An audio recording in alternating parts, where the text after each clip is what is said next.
In this session, we will cover the basic principles and approach to ECG interpretation. The electrocardiogram or the ECG is probably the single most important advance in cardiology in the last century, and this still holds true notwithstanding the various other modern technologies which have come into play in clinical cardiology. Willem Einthoven, the Dutch physiologist, invented the ECG in 1903 and subsequently received the Nobel Prize for it in 1924. So basically, what is the electrocardiogram or the ECG? It is a representation of the heart's electrical activity. The cardiac muscle is unique compared to other muscles in the human body because it generates its own spontaneous electrical impulses. And we are able to record this electrical activity using a series of electrodes, which essentially is what is an ECG. And the waves which we record on the ECG have different appearances in the normal as compared to different diseased conditions, and therefore the ECG is a very valuable diagnostic tool. What we have to understand fundamentally about the ECG is that it's a composite of the electrical activation wavefronts from all points of the cardiac chambers, and this is seen from different viewpoints which are represented by the various ECG leads. So this multitude of recordings from differentially placed electrodes gives us both the amplitude and directionality of cardiac activity. The ECG leads, as the term is conventionally used. A lead basically is the electrical tracing which is recorded by a set of electrodes. The traditional ECG which is performed, the complete ECG, is a 12-lead ECG, and these 12 leads are basically 6 precordial or chest leads which are numbered V1 to V6 and 6 frontal or limb leads, and these comprise of the regular leads which are leads 1, 2 and 3, and then there are the so-called augmented leads which are AVR, AVL and AVF. Let's look at these. The basic limb leads are generated by use of 3 electrodes, one on the right arm, one on the left arm and one on the left leg. So the 3 limb leads, namely lead 1, lead 2 and lead 3, represent the electrical activity recorded between these 3 sets of electrodes. For example, if you look at the diagram on the right, you can see that lead 1 represents the activity recorded between the right arm and the left arm, with the left arm representing the positive pole, and therefore the directionality of lead 1 is towards the left, as you can see in the rightmost panel of the diagram. Similarly, lead 2 is generated by connecting the electrodes or recording the activity between the electrodes right arm and left leg, and therefore you can see that lead 2 points roughly 60 degrees downwards and to the left. Similarly, based on how each lead is recorded, you can find out the directionality of that particular lead. The augmented limb leads are generated using the same 3 electrodes which we have previously seen. The difference is that here one of the electrodes is the actual electrode itself, whereas the other is a average from the remaining 2 electrodes.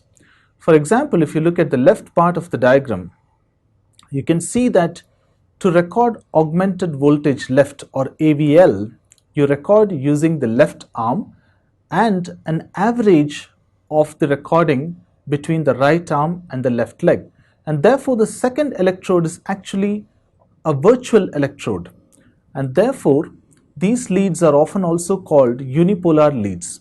Similarly, you can record augmented voltage right or AVR and augmented voltage foot or AVF. Now, based on all of these limb leads, the regular leads as well as the augmented leads, you can see depicted on the rightmost panel of the diagram how you can look at ECG activity in terms of various directions or various degrees with respect to the heart. For example, in this frontal plane, lead 2 would point downwards at about 60 degrees, whereas lead AVF would point downwards at about 90 degrees. So it's useful to have these kind of leads in various directions to get a good idea of the overall activity or electrical activity of the heart. Now coming to the precordial or chest leads, there are 6 of them, and these look at the activity of the heart in the horizontal direction. So far we looked at the vertical direction in terms of the limb leads, and now we are looking at the horizontal direction. So we have leads starting from V1, which is placed at the right sternal edge in the fourth intercostal space, all the way across to V6, which is the leftmost, which is placed in the mid-axillary line. And now you can see that from V1 to V6, the leads go from right to left as well as from anterior to posterior. So again, this gives us both the magnitude and direction of cardiac activation in one more plane. So here we can see overall the relationship of the heart to the 12 leads. So you have the vertical axis, or what is called the frontal plane, where you have the various limb leads which represent the directionality in the frontal plane or the vertical plane. And then you have the precordial leads which represent the directionality in both right to left as well as anterior to posterior. So looking at these leads, we can understand, for example, that the leads 2, 3 and AVF would be facing the inferior aspect of the heart, and therefore they are labeled inferior leads. In a similar vein, leads V5, V6, 1 and AVL would be lateral or leftward leads, whereas V1 to V3 would be anterior or rightward leads. Let's look at some basic concepts as far as recording the cardiac electrical activity is concerned. One of them is amplitude. Now, amplitude of the electrical signal, basically which tells us how strong the signal is basically represented by the height of the vertical deflection. And we can use different standardizations so that depending on the standardization, the waves would be either taller or shorter for the same magnitude of electrical activity. The usual standardization is that 10 millimeters of the ECG paper represents 1 millivolt, or in other words, it's 0.1 millivolt per millimeter, and this standardization is generally represented as a vertical bar on most ECGs. The other basic concept is the interval or duration. All cardiac electrical activities have a particular duration, and it's important for us to know that, and it's important to be able to calculate basic concepts such as the heart rate from the ECG. The standard ECG is taken at a paper speed of 25 millimeter per second, and therefore you can work out that one small square equals 0.04 second, or basically 40 milliseconds. And this is basically the horizontal axis in the ECG. The horizontal axis represents time and the vertical axis represents amplitude, as you can see in this diagram.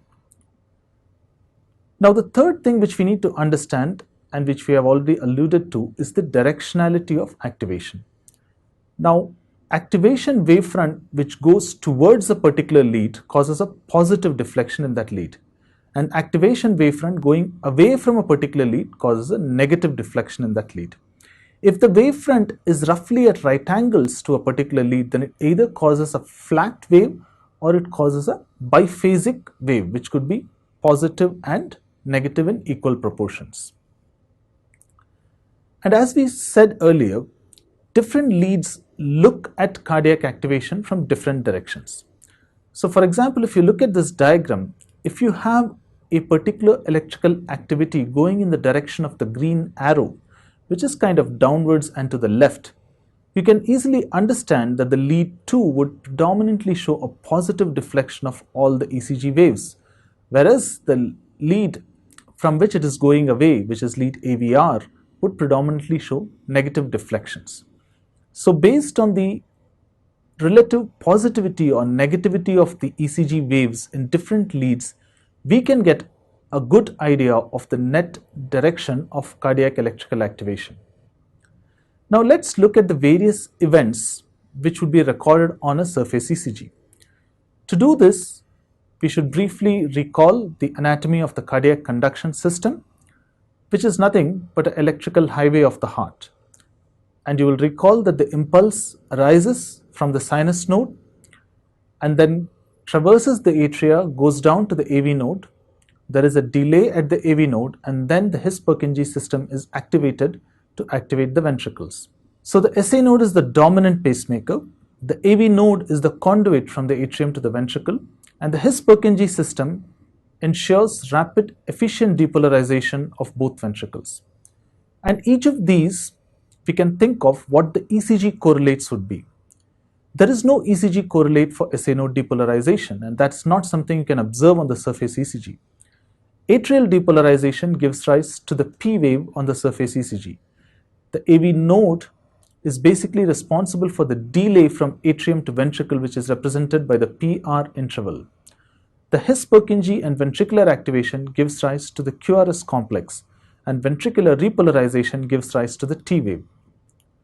So this diagram shows us the various waves, segments, and intervals which are the components of a usual ECG recording. You can see the first part, which is represented by the P wave.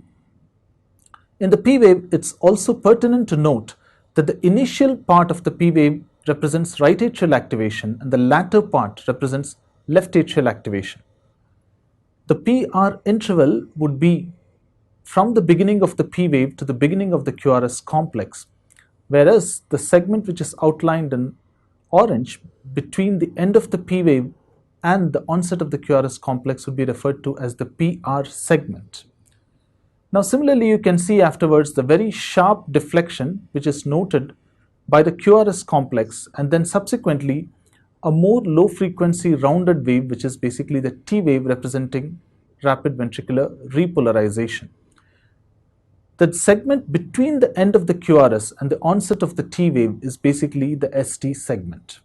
So this is again representation of a normal 12 lead ECG, and we have pointed out the various waves in the 12 lead ECG, and outlined in red you can see shown on most ECG recordings both the speed at which it has been recorded, the standard is 25 millimeters per second, and also the standardization for the voltage, and these are useful to note in reading every ECG. So let's look at some basic definitions as far as the ECG waves are concerned, and it's important to be clear on these definitions so that we don't misinterpret waves on the ECG. Now, in the QRS complex, you use the term Q wave only if the first deflection of the QRS complex is negative. The R wave is fairly straightforward because it is the dominant positive deflection of the QRS complex. And the S wave is also a negative deflection, but it follows the R wave.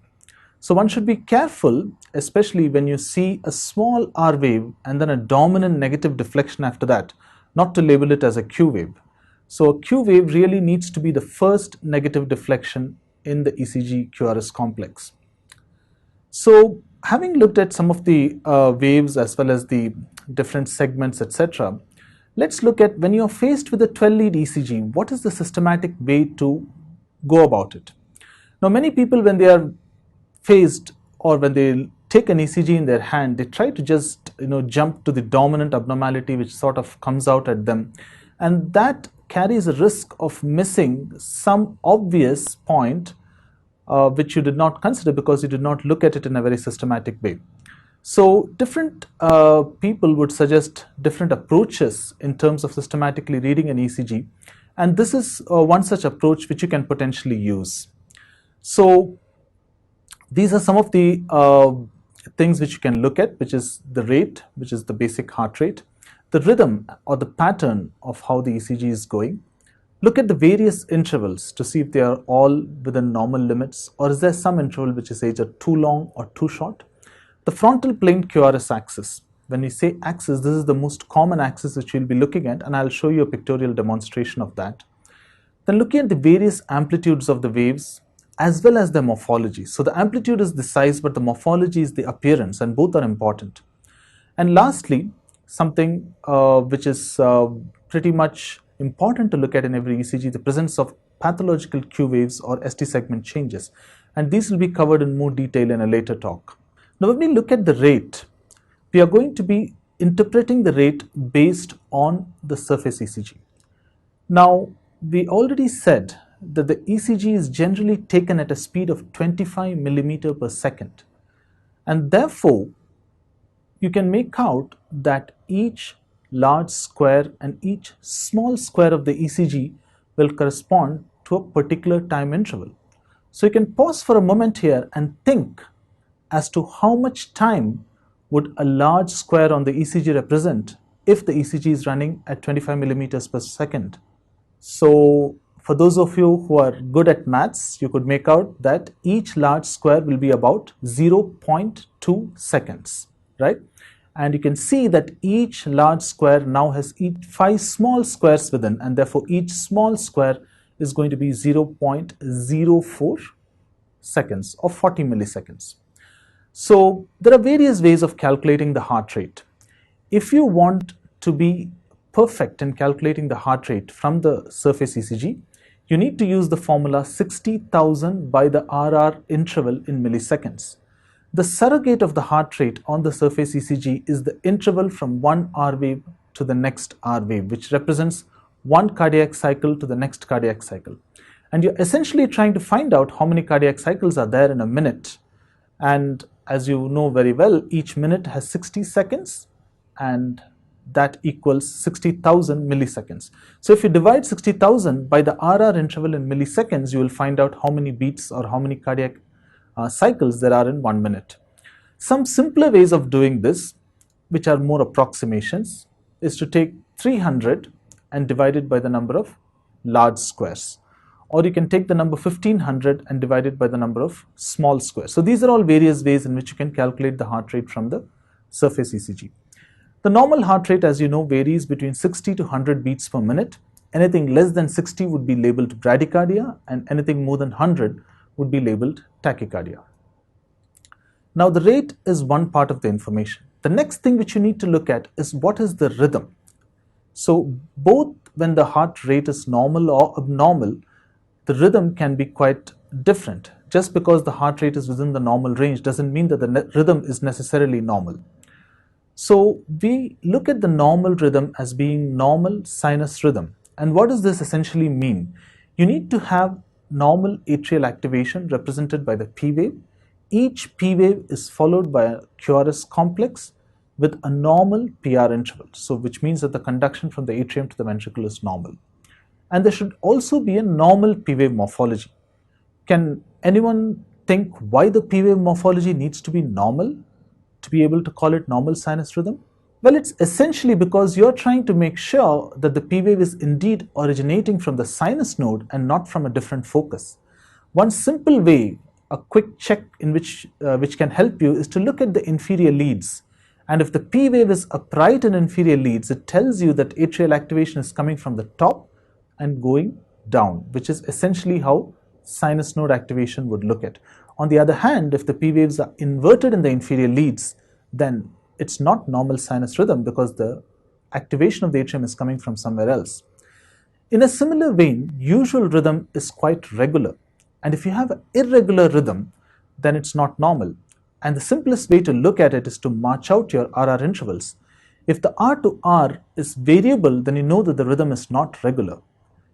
Then by looking at the heart rate, you know whether there is tachycardia going on or whether there is bradycardia. And again, if you have an abnormality of rhythm, one of the simple checks which you can do at a preliminary level is to see whether P waves are present or absent. So these are all some of the points which can aid you in looking at the rhythm of the ECG. Then you have various intervals on the ECG, which is important to look at, and it's important to have an idea of the normal ranges of these intervals. A change in these intervals could reflect various different pathologies. And the PR interval, which we already defined, is from the beginning of the P wave to the beginning of the QRS complex. So note that the PR interval already incorporates the P wave duration as well. And the normal interval varies between 0.12 to 0.2 seconds. Anything exceeding 0.2 seconds is basically a prolonged PR interval, and less than 0.12 is a short PR interval. The QRS duration gives you an idea of how smoothly and efficiently the ventricle is depolarizing. And that is measured from the onset to the end of the QRS complex and generally varies between 0.04 to 0.08 seconds.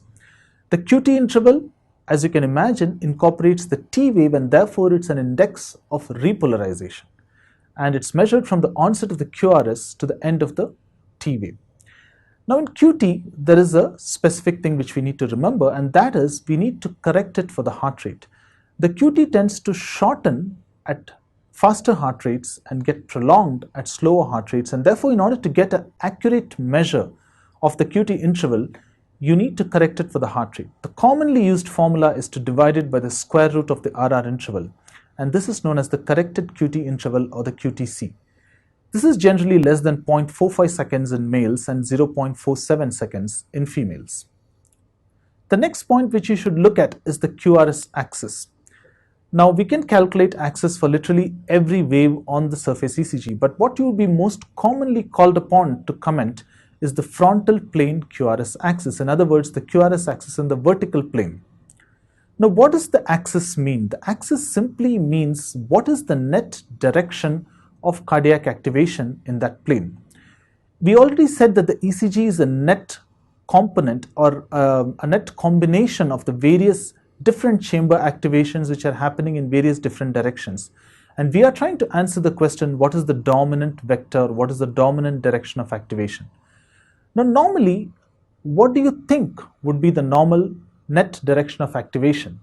Well, if you think of the various cardiac chambers, the bulkiest chamber is the left ventricle, and therefore it makes sense that normally the dominant vector of cardiac activation would be roughly downwards and to the left, which kind of points towards lead 2. And therefore, you can see that the normal frontal plane QRS axis would be downwards and to the left. Now, it always doesn't follow an exactly specific trajectory, and the normal axis can actually vary somewhere between minus 30 degrees and plus 90 degrees. Now, if there are deviations beyond this, then it would constitute what is called an axis deviation. If it goes more negative than minus 30, it would constitute a left axis deviation. If it becomes more positive than plus 90, then it would constitute a right axis deviation. Coming to the wave amplitudes and morphologies, basically the wave corresponding to that particular chamber would essentially reflect pathology related to that chamber. Therefore, alterations in either P wave amplitude or morphology would generally convey atrial pathology, whereas alterations in QRS morphology would convey ventricular pathology. So some of the conditions which can alter QRS complexes would include ischemic heart disease, bundle branch blocks, pre-excitation, and so forth. Alterations in the T wave would convey repolarization abnormalities. And some of the common conditions which cause repolarization abnormalities include ischemia and metabolic or electrolyte abnormalities. So lastly, when we talk about Q waves and STT changes, these are mostly seen in ischemic heart disease, but they can also be seen in a bunch of other pathological conditions. So this again is something which you need to systematically keep in mind and look for it specifically in all the leads as to whether there are any abnormal Q waves or whether there are any abnormal STT changes.